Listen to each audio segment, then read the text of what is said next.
بسم اللہ الرحمن الرحیم۔ السلام علیکم۔ تمام دوستوں کو میری طرف سے برائٹ سائڈ میں خوش آمدید۔ آج کی کہانی میں حضرت ادریس علیہ السلام کی زندگی کے احوال کے بارے میں بتاؤں گا۔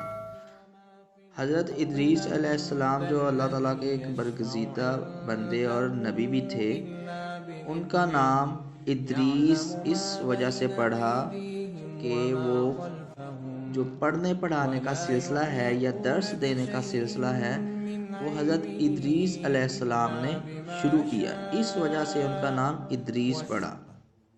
ورنہ جو قرآن پاک میں حضرت ادریس علیہ السلام کا نام ہے، جو قرآن پاک میں 2 دفعہ ذکر آیا ہے حضرت ادریس علیہ السلام کا، ایک دفعہ ہے جو ہے سورہ انبیاء میں کی آیت نمبر جو ہے 85 میں ہے، اور دوسرا سورہ مریم کی آیت نمبر 56 اور 57 میں ان کا جو ہے ذکر آیا ہے۔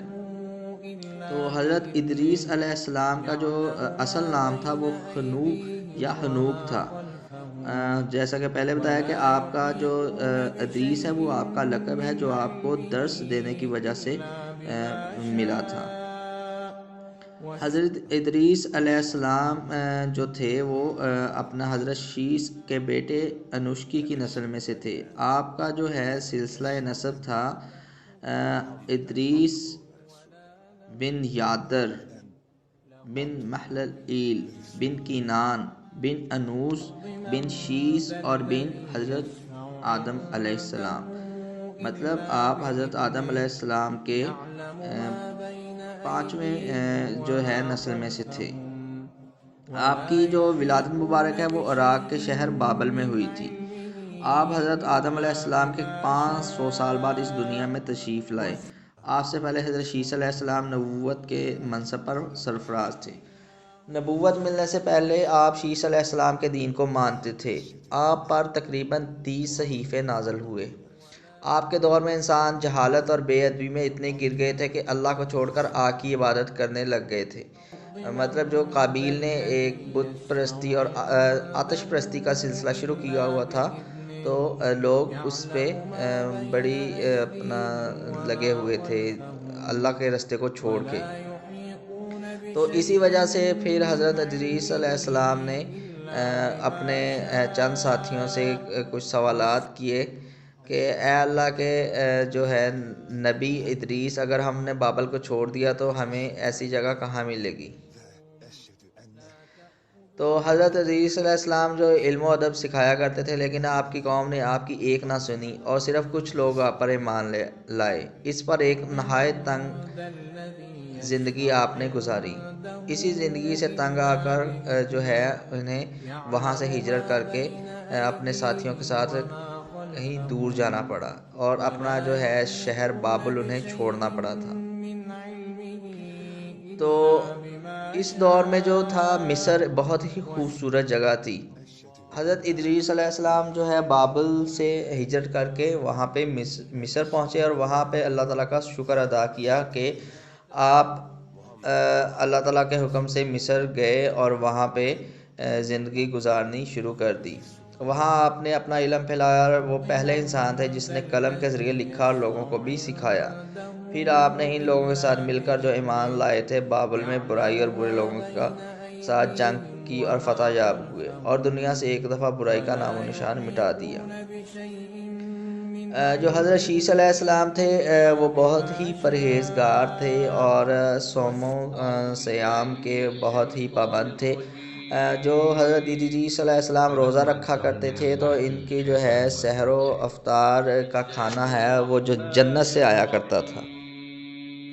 تو جو حضرت ادریس علیہ السلام کی وفات ہوئی ہے اس کے بارے میں بتاتا چلوں، وہ ایک کہہ لیں کہ ایک کہانی ہے پوری ان کی وفات کے بارے میں۔ بہت سارے لوگوں کو اس کے بارے میں نہیں پتہ ہوگا کہ حضرت ادریس علیہ السلام کی وفات کیسے ہوئی تھی۔ تو جب حضرت ادریس علیہ السلام ایک دن روزے میں تھے تو حضرت جو تھے جبرائیل علیہ السلام ان کا کھانا لے کر آیا کرتے تھے۔ ایک دن حضرت جبرائیل علیہ السلام کی جگہ حضرت اسرائیل علیہ السلام جو تھے وہاں آئے اور وہ ایک بزرگ کی شکل میں تھے۔ تو وہ ان کے پاس آئے تو ان سے کہنے لگے چلو آئیں ہم باہر نہ کھیتوں کی سیر کے لیے جاتے ہیں اور وہاں سے کچھ گیہوں کے خوشے توڑ کے اپنا کھانے کے لیے لاتے ہیں۔ تو چلتے چلتے وہ ایک گیہوں کے کھیت میں نکل گئے تو وہاں جو ملک الموت ہے حضرت اسرائیل علیہ السلام، تو انہوں نے کہا کہ کیوں نہ یہاں سے کچھ گندم کے خوشے توڑ لیے جائیں۔ تو حضرت ادریس علیہ السلام نے فرمایا کہ میں کیونکہ رزق حلال کھاتا ہوں تو یہ چوری کا رزق حرام ہوگا تو میں تو اس کو ہرگز نہیں کھاؤں گا۔ تو حضرت اسرائیل علیہ السلام چپ کر کے ان کے ساتھ ہو لیے۔ آگے گئے تو آگے چل کے دیکھا ایک انگوروں کا باغ تھا۔ تو پھر حضرت اسرائیل علیہ السلام نے ان سے دوبارہ وہی بات کی کہ یہاں سے کچھ خوشے انگوروں کے توڑ کے کھا لیتے ہیں۔ تو حضرت ادریس علیہ السلام نے پھر وہی جواب دیا کہ میں مال حرام کھانا پسند نہیں کروں گا۔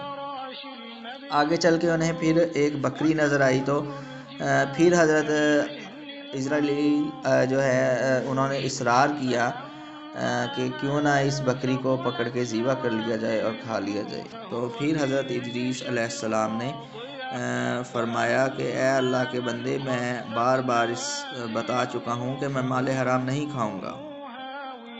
تو پھر حضرت ادریس علیہ السلام نے اس بزرگ سے پوچھا اے اللہ کے بندے تو کون ہے؟ تو پھر ملک الموت نے اپنا سارا قصہ بتایا کہ میں بنی آدم میں سے نہیں ہوں، میں اللہ کا مقرر کردہ ایک فرشتہ ہوں اور میرا کام ہے لوگوں کی جان نکالنا۔ تب حضرت ادریس علیہ السلام نے فرمایا کہ کیا تم سب مخلوقات کی جان تم ہی قبض کرتے ہو؟ انہوں نے کہا ہاں، اللہ کے حکم سے شاید میں تمہاری بھی جان قبض کروں، لیکن اللہ تعالیٰ نے ابھی مجھے آپ کی دل جوئی کے لیے اور خوش طبعی کے لیے بھیجا ہے۔ حضرت ادریس علیہ السلام نے کہا کہ آج 3 دن سے تو میرے ساتھ ہے، اس عرصے میں تو نے کسی کی جان قبض کی ہے؟ وہ بولے ہاں۔ فرشتے نے کہا کل جان قبض کرنے ہمارے ساتھ میں ایسا ہے جیسا کہ تمہارے ہاتھوں کے نیچے روٹی رکھی ہوئی ہے، یعنی جس کی اجل آتی ہے اللہ تعالیٰ کے ہم سے ہاتھ اٹھا کر اس کی جان قبض کر لیتا ہوں اور کسی کو علم بھی نہیں ہوتا۔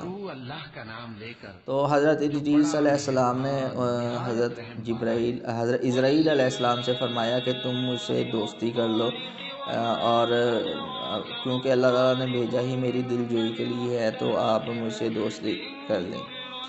تو اللہ تعالیٰ کے حکم سے کیونکہ حضرت اسرائیل علیہ السلام آئے ہوئے تھے وہاں پہ، تو پھر حضرت ادریس علیہ السلام نے ان سے کہا کہ میں چاہتا ہوں کہ جو ہے موت کی سختی میں مجھے محسوس ہو، میں جاننا چاہتا ہوں کہ جو لوگوں کی جان قبض کی جاتی ہے وہ کیسے کی جاتی ہے۔ تو حضرت ادریس علیہ السلام نے جب یہ اصرار کیا تو حضرت اسرائیل علیہ السلام نے فرمایا کہ میں اللہ کے حکم کے بغیر کسی کی جان قبض نہیں کرتا۔ تو حضرت ادریس علیہ السلام نے اللہ تعالیٰ سے التجا کی تو اللہ تعالیٰ کہ میری جان قبض کی جائے، میں اپنا موت کا مزہ چکھنا چاہتا ہوں۔ تو اللہ تعالیٰ کے حکم سے اللہ تعالیٰ حضرت اسرائیل علیہ السلام نے ان کی جان قبض کر لی۔ تو ان کی جان قبض کی تو پھر اس کے بعد انہیں دوبارہ زندہ کر دیا گیا۔ تو پھر ان سے پوچھا کہ کیسا لگا تمہیں، موت کا جو ہے سختی کیسی معلوم ہوئی؟ تو حضرت ادریس علیہ السلام نے فرمایا کہ موت تو بہت ہی تکلیف دہ شے ہے، لوگ اس کی سختی کیسے برداشت کرتے ہوں گے؟ یہ تو ایسے ہے جیسے کوئی ململ کا کپڑا کانٹوں پہ ڈال کے اسے کھینچ لیا جائے۔ تو تب حضرت اسرائیل علیہ السلام نے فرمایا کہ میں نے تو آپ کے ساتھ بہت نرمی برتی ہے۔ تو اس کے بعد دونوں جو ہے حضرت ادریس علیہ السلام اور حضرت اسرائیل علیہ السلام باتوں میں مصروف تھے۔ تو حضرت جو ہے ادریس علیہ السلام نے خواہش ظاہر کی کیونکہ اب میں نے موت کا مزہ چکھ لیا ہے تو میں چاہتا ہوں کہ میں دوزخ بھی دیکھوں تاکہ میرے اندر خوف خداوندی پیدا ہو اور میں اس کی عبادت اور دل سے اپنا سر انجام دوں، عبادت کا فریضہ جو ہے مزید آسان طریقے سے انجام دوں۔ تو اللہ تعالیٰ کے حکم سے حضرت ادریس علیہ السلام کو جنت اور دوزخ دونوں کی سیر کروائے گی۔ تو پھر وہاں پہ جب وہ جنت کی سیر کر رہے تھے تو حضرت ادریس علیہ السلام جو تھے انہوں نے کہا کہ مجھے پیاس لگی ہے، میں پانی پینا چاہتا ہوں۔ تو حضرت ادریس علیہ السلام نے کہا کہ وہ سامنے جنت ہے، آپ وہاں سے پانی پی آئیں۔ تو حضرت ادریس علیہ السلام نے اپنی نالین مبارک وہاں پہ جنت کے دروازے پہ رکھی، تو جاتے ہوئے حضرت ادریس علیہ السلام سے وعدہ لیا گیا، مطلب حضرت اسرائیل علیہ السلام نے وعدہ لیا کہ آپ جنت میں جاؤ گے اور واپس بھی آؤ گے۔ تو لیکن وہ حضرت ادریس علیہ السلام جب جنت میں گئے تو وہاں ان کو وہ بہت ہی مطلب دلکش مناظر جو ان کے دل کو بہت اچھے لگے، تو اس کے بعد وہ جنت میں ہی رہ گئے۔ تو حضرت جو اسرائیل علیہ السلام تھے انہوں نے باہر سے آواز دی کہ آپ نے واپس آنے کا وعدہ کیا تھا، تو اب آپ واپس آ جائیں۔ لیکن حضرت ادریس علیہ السلام نے فرمایا کہ میں جو ہے کلو نفس ذائقۃ الموت، کہ ہر ایک بندے نے موت کا مزہ چکھنا ہے، تو میں تو موت کا مزہ بھی چکھ چکا ہوں، جنت بھی دیکھ لیا، دوزخ بھی دیکھ لیا، اب تو یہی میرا ٹھکانہ ہے۔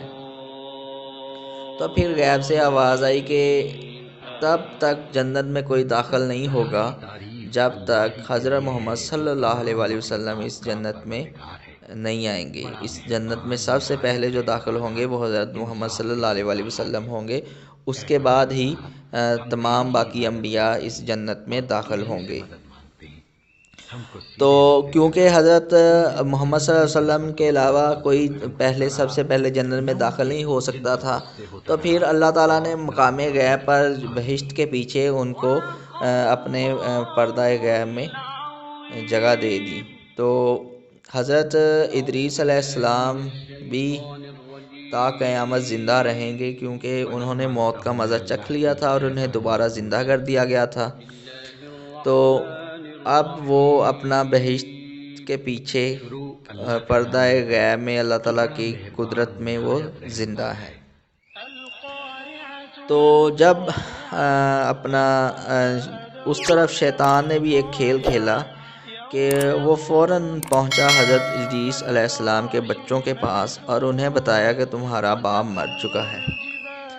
تو وہ ان کے بچوں نے رونا شروع کر دیا، تو اس پر شیطان نے جو ہے اپنی اگلی چال کھیلی کہ اس نے ان کے بچوں کے دل جوئی کے لیے اور ان کے دلاسے کے لیے کیا کیا کہ ایک حضرت ادریس علیہ السلام کا مجسمہ بنا کے ان کے سامنے بالکل ہو بہو ان کی صورت کا ایک مجسمہ ان کے سامنے رکھ دیا، جسے دیکھ کر ان کے بچے بہت خوش ہوئے اور پھر کئی دن تک انہیں اپنا دیکھ کے وہ اپنا خوش ہوتے رہے، اور پھر یوں ان کے دل سے اپنے باپ کے بچھڑنے کا غم دور ہوا۔